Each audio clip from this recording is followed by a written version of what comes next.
નમસ્કાર, news for ઇન્ડિયામાં આપનું સ્વાગત છે. હું હિમાની આપની સાથે. રાજ્યમાં ભારે વરસાદથી જળબંબાકારની સ્થિતિ સર્જાઈ છે, જેના કારણે જનજીવનને ભારે અસર પહોંચી છે.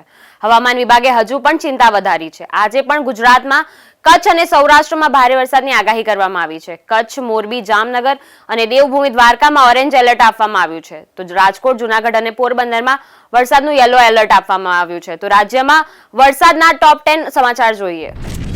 48 વર્ષ પછી કચ્છ પર દુર્લભ વાવાઝોડાનો ખતરો. કંડલા, મુન્દ્રા અને જખૌ પોર્ટ પર 3 નંબરનું સિગ્નલ લગાવાયું. માંડવી, અબડાસા અને લખપત તાલુકામાં મોબાઈલ નેટવર્કને ભારે અસર પહોંચી છે.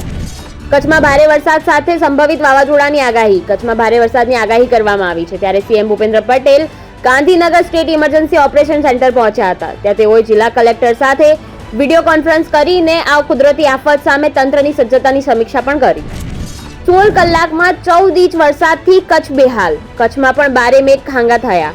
મુશળધાર વરસાદથી મુશ્કેલી વધી. સાંબેલાધાર વરસાદથી જ્યાં જુઓ ત્યાં પાણીની સ્થિતિ સર્જાઈ. કચ્છમાં જમીન માર્ગથી માંડીને દરિયાઈ માર્ગે બસ આફત જ આફત જોવા મળી. દ્વારકામાં ફરી 7 ઇંચ વરસાદ વરસ્યો. દ્વારકા જિલ્લામાં પણ મેઘો મુશળધાર વરસ્યો છે. અહીં બારે મેઘ ખાંગા જેવી સ્થિતિ સર્જાઈ છે. સતત વરસતા વરસાદથી જનજીવન પણ પ્રભાવિત થયું છે. રસ્તા ઉપર પાણી ફરી વળતા અનેક વાહનો અટવાયા. દ્વારકા નગરીમાં જળ પ્રલય. દ્વારકામાં ગોમતી ઘાટ પર ખતરનાક વીજળી ત્રાટકી. દ્વારકા નગરીમાં ભારે વરસાદને લઈને જળ પ્રલયના દ્રશ્યો સર્જાતા ગોમતી નદી અને દરિયો એક થવાથી ગોમતી ઘાટ સંપૂર્ણ ડૂબી ગયો હતો. દ્વારકાના દરિયામાં ફસાયેલા 13 માછીમારોનું રેસ્ક્યુ. ઇન્ડિયન કોસ્ટગાર્ડના જાબાઝ જવાનો દ્વારા પ્રતિકૂળ પરિસ્થિતિમાં દિલધડક રેસ્ક્યુ કરાયું. દ્વારકાના દરિયામાં ફસાયેલા 13 માછીમારોને રેસ્ક્યુ કરી ઓખા બંદર સલામત ખસેડવામાં આવ્યા. રાજ્યમાં અનેક શહેરોમાં વરસાદી તારાજી સર્જી છે. ત્યારે મુખ્યમંત્રી ભૂપેન્દ્ર પટેલે તાજેતરના ભારે વરસાદથી અસરગ્રસ્ત જામનગર અને દ્વારકાની મુલાકાત લીધી. ભૂપેન્દ્ર પટેલે જામનગરના પૂરગ્રસ્ત વિસ્તારોનું હવાઈ નિરીક્ષણ કર્યું. તો દેવભૂમિ દ્વારકા જિલ્લાની મુલાકાત લઈને જિલ્લા તંત્ર દ્વારા હાથ ધરાયેલા રાહત કાર્યોની સર્વગ્રાહી સમીક્ષા પણ કરી.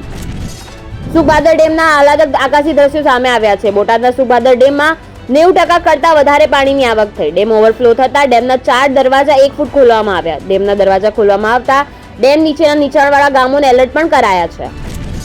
અમદાવાદ શહેરમાં ગઈકાલે સરેરાશ અડધો ઇંચ વરસાદ નોંધાયો. આ સાથે જ અમદાવાદ શહેરમાં સિઝનનો 100% વરસાદ પૂરો થઈ ગયો છે. આ પૈકી છેલ્લા 6 દિવસમાં 40%થી વધુ વરસાદ વરસી ચૂક્યો છે. અમદાવાદ શહેરમાં 24 ઓગસ્ટ સુધી 19.29 ઇંચ સાથે સરેરાશ 60% વરસાદ વરસ્યો હતો, જેની સરખામણી હવે 32.12 ઇંચથી વધુ વરસાદ વરસી ચૂક્યો છે.